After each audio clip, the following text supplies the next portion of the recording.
right, guys, so just loaded up a full cord here into the dumpster can. This load is really nice firewood, and it's really nice, and I'm really glad it's really nice because it's actually going to my parents' house tomorrow. Tomorrow I have a job doing some tree work, and it's actually for one of my parents' neighbors. So I haven't brought them their firewood yet for the year. They have a small Yodel wood burning stove that they supplement, heat in the house. They basically keep it burning all winter long.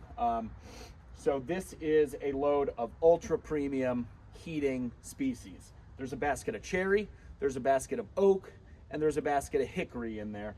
And all of this stuff is from 2022, like the summer of 2022. Both the hickory and the oak totes said August of 2022. I'm not sure where it was or how old exactly the cherry is, but they were all, right in the same area of the wood yard. So I'm guessing it's all from 2022.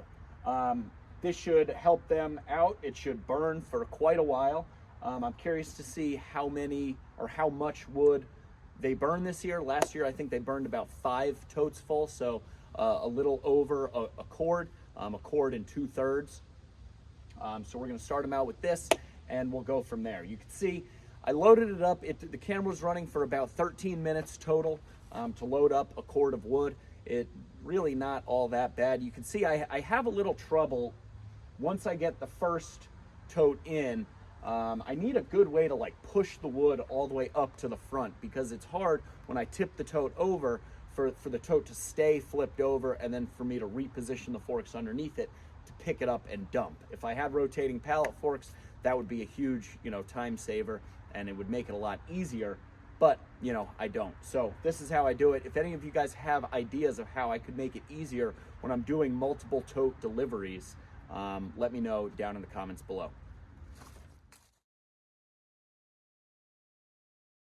Hey gang, Jake's dad here. It's been a while. Hope everyone is well. Right here, Jake delivered to me some wood. Real nice wood. Hickory, oak, and cherry. We have here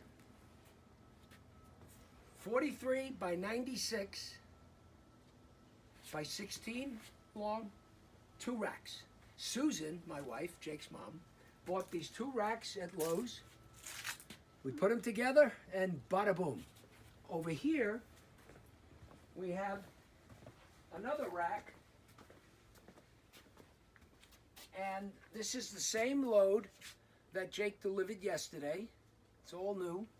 And in here, this is totally full. We have kindling from the same load. So, Jake, thank you. Mom and I really appreciate it. And happy holidays to everyone. Have a wonderful Thanksgiving and a Merry Christmas to all, and a Happy New Year. Take care.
All right, guys, I get asked this quite a lot, and that is, how is the firewood stand doing?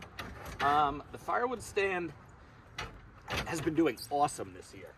I just quickly tried adding up. I keep loose track, like, you know, a rough estimate of how much sales I do, so I can calculate at the end of the year how many cords I actually sold through this firewood stand. So every time I come out and collect money, I have a running note on my phone, and I record how much wood I sold, you know, how many loose stacks versus how many bundles, and the amount of money, you know, that I received in either the pay box or the Venmo account that I have set up for the firewood stand. And I just tried adding up all of the numbers for 2023 thus far, and I couldn't do it. Just because there were so many numbers, Siri was getting confused, and I can't look at the note and add on the calculator on the phone at the same time. So I need to actually get a calculator and do it. We're living on a good main road. I keep it well stocked with good supply, and I have a Facebook Marketplace ad advertising the stand. So if you don't have a Facebook Marketplace ad for your firewood stand, consider making one, because it works really well. People message me all the time asking where the stand is. I don't just give my address out on the ad itself, but if people message me and I kind of look at their profile quickly, make sure that they're, you know, don't be too scary, and then I give them the address and they come by, and I've gotten a lot of new customers that way, both from the firewood stand and just because I also advertise the fact that I sell larger quantities of firewood. So for those of you that have wondered how the stand does, it does really, really well, and I'm so glad that I built it. All right, guys, now we gotta run out to Napa quick and pick up some coolant. I'm letting my pickup truck warm up a little bit, but I'm gonna walk down here to the International and I'll show you what we got going on. Basically, yesterday I was driving home from, or driving to, I guess I should say, a job in the morning, and it was like, I don't know, 34 degrees out, so there was frost all over the truck. Went to turn on the defroster in the International, and it was blowing, but not blowing any heat. So when we got to the job, I checked the coolant level of the truck, and there was like no coolant in the reservoir. I'm not sure. I'm guessing that there's still coolant in the radiator itself, but there's no real way for me to tell without like taking apart the hoses. But we got the coolant reservoir right here. It is totally empty, so we need to run out to Napa and get some coolant and hopefully get some heat back in this behemoth.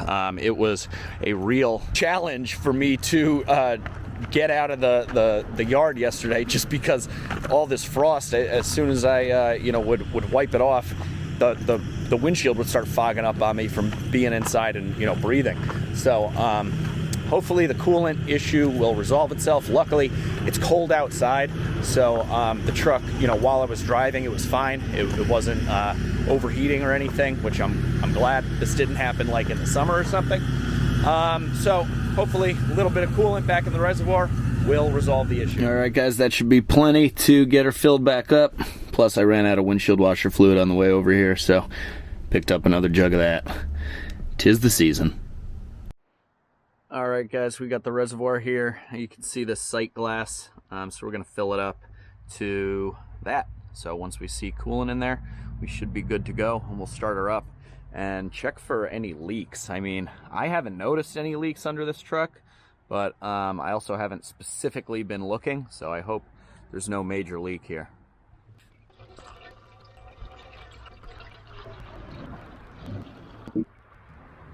So I am curious to see how much this takes. I bought 3 gallons. By the sounds of it, it does not sound like any is still in that reservoir. It sounds like it all drained down. Let's see.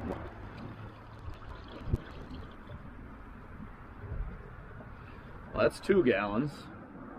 Oh yeah, we're pretty close. It's probably just gonna take a little bit of this third.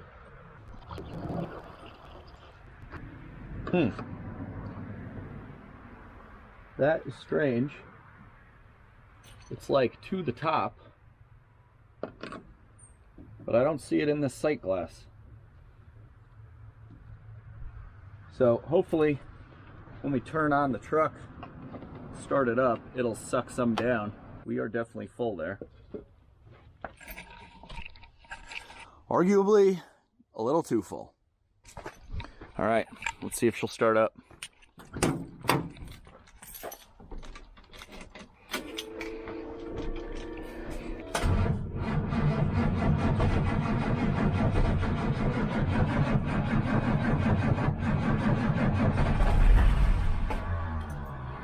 All right. Was not plugged in last night.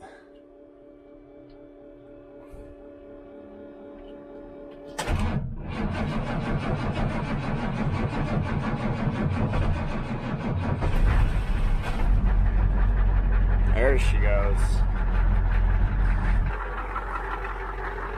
Oh yeah, a little smoky.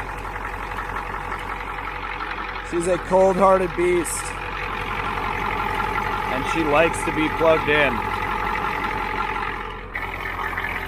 Oh yeah, she sucked down.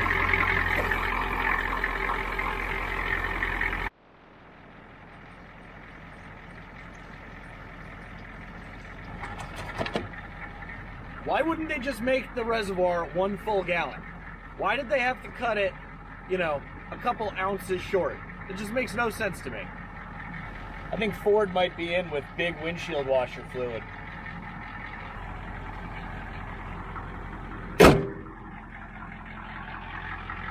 All right, truck's been running now for about 10 minutes, I'd say. Let's see if we blow any heat.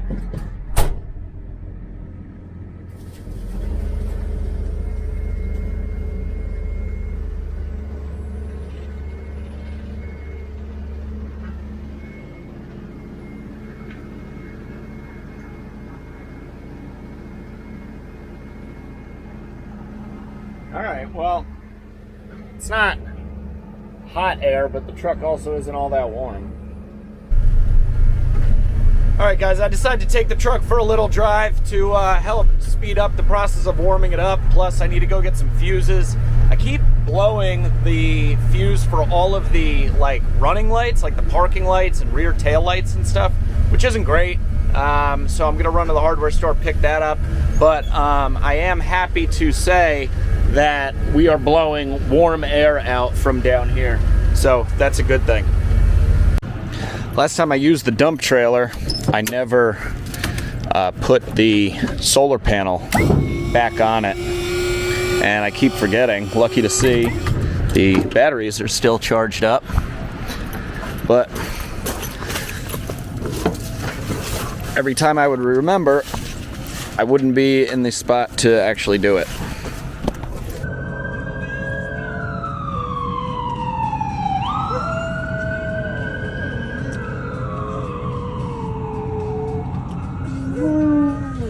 What's up, Lou? No? Only Gus? All right, guys, we're back the next day. In the wood yard, I just came back to get some kindling. Got a bunch of big old turkeys back here wandering around, probably taking advantage of the corn right there. It's almost turkey day. But yeah, we're out here. I use this bucket, fill it up with kindling, and it lasts me a while. Generally this time of year, the the fires in the stoves aren't really going out anymore, so I don't need too much kindling to keep the fires going. All right, guys, I just want to apologize for, I know this video has been kind of all over the place. I've been filming it just in and out when I've been doing things over the past couple days. I actually had a minor eye surgery this morning on my right eye here. So all this stuff was kind of preparation for this eye surgery, getting some stuff done before I had it done. I didn't really know what condition I would be in afterwards. I was told that it could hurt a lot. So far, I had it done around 11 o'clock this morning, and it's about 4 o'clock right now. I haven't felt any pain. It's just pretty blurry out of my right eye here. So that's kind of why I've been doing some random stuff, and I can't really go out and split wood and make a bunch of sawdust with the healing process beginning on this eye. But that being said, as you can see behind me, the fence is finally complete. So as you can see here, we have our split rail or stockade fence, whatever you want to call it. It is backed with 1-inch welded wire so that the dogs can't get through. And then when you walk up here, we have a gate right here to the front of the house. And on the other side of the little barn, we have the chain link. We have a big 10-foot double gate right here. The fence goes all the way up. As you can see, the grass is looking pretty good. Definitely gonna have to thicken it up in the spring, but I'm happy that we're not totally in the mud back here. And the fence comes all the way around. Another big double 10-foot wide gate right there to get the tractor in and out over there. Goes all the way up and around that new area that we cleared back here a couple videos back. And continues down to where it again meets up with the wooden portion of the fence. We got a nice 6-foot gate right there. Tractor can fit through it no problem, and it goes, connects back to the house. So all in all, it was about 500 feet of the chain link, 200 feet of the wooden stockade, and we are really happy with the outcome. The dogs have been loving it already. We're starting to get used to it, but the one thing that we realized is that this gate, which is the main gate that we come in and out of the house, it doesn't have a spring on it, so it kind of just it swings really nice, but it opens up, and we could forget to close it all the way or not latch it if our arms were full, and you can see it doesn't really want to close all the way, which is an issue. So I just went to Home Depot to pick up a couple things, and I got a gate spring and a gate latch cable to be able to pull open the latch from the inside of the gate. So we're going to go ahead and get these two things installed.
All right, so we got it on.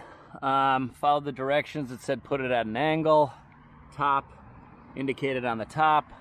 So that's what I did. And when you open the gate here, you know, and now you let it go, it's supposed to close it, but it's not really. So it says you can tighten the top here with a crescent wrench, so that's what I'm gonna try next. Doesn't seem to really want to tighten all that much.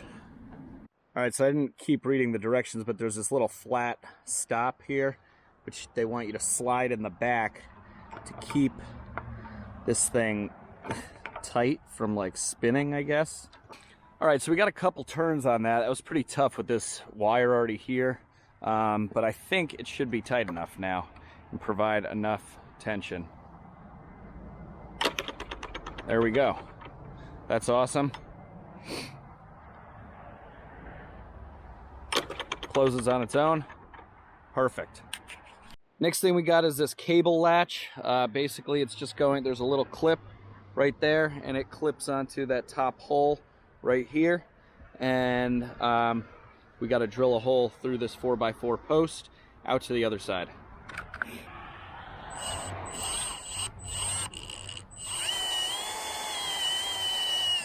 Well, that's kind of stupid.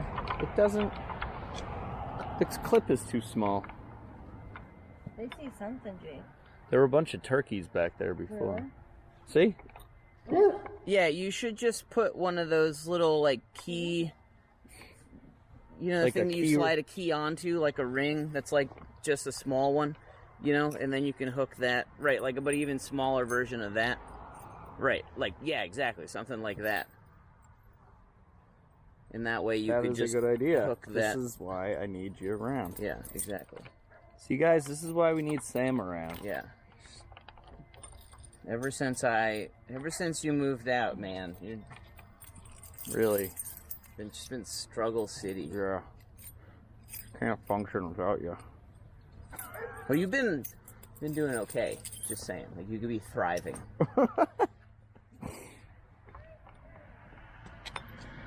There we go.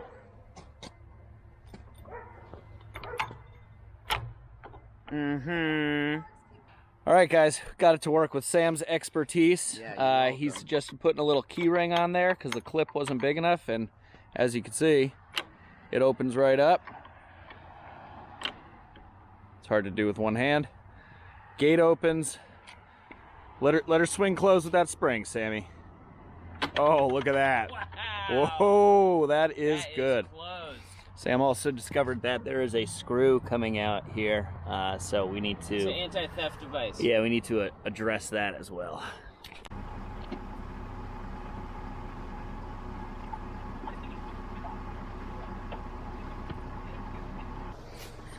All right, guys, Sam picked me up some sheets of plywood from a non-Home Depot store to redeck this trailer here while I'm kind of home and can't do too much. So this trailer, as you can tell, needs a new deck. So this plywood should do it.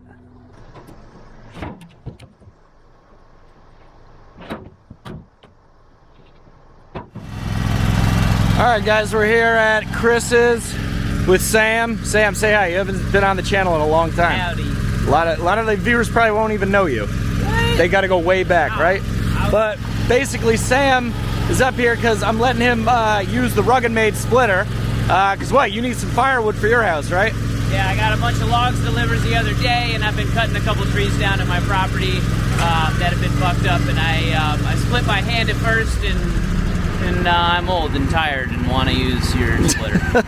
So it's been at Chris's house for a while. We're loading it up onto Chris's little landscape trailer here because it's kind of a longer drive back to Sam's, and he's going to be using the RuggedMade. What's going on here? You bottoming out? I'm bottoming out. Yeah. I haven't switched over my tall hitch yet. So Oh, there we go. getting All a right. little stuck. So we're gonna have to muscle it. Yeah. No, this will be easy. You can't do any heavy I guess I can't do any. Be Yeah. wearing your eye patch like a good pirate. 2x4s here to drive up on. Oh yeah, plenty of clearance. There we go. So guys, I think that's going to wrap up this video here. I know it was kind of all over the place, but like I said, I was trying to prepare for this whole eye procedure thing, and now I'm just kind of putzing around wait until I can get back to 100%. So I hope you enjoyed this one. Just kind of a bunch of different little things that I've been doing over the past couple days. If you liked the video, give it a big thumbs up. If you haven't done so already, click that subscribe button down below. I'd really appreciate it. Any questions, comments, or feedback, throw it down in that comment section. But for now, I'm Jake. This is Dude Ranch DIY. Thanks so much for watching. We'll see you here next time.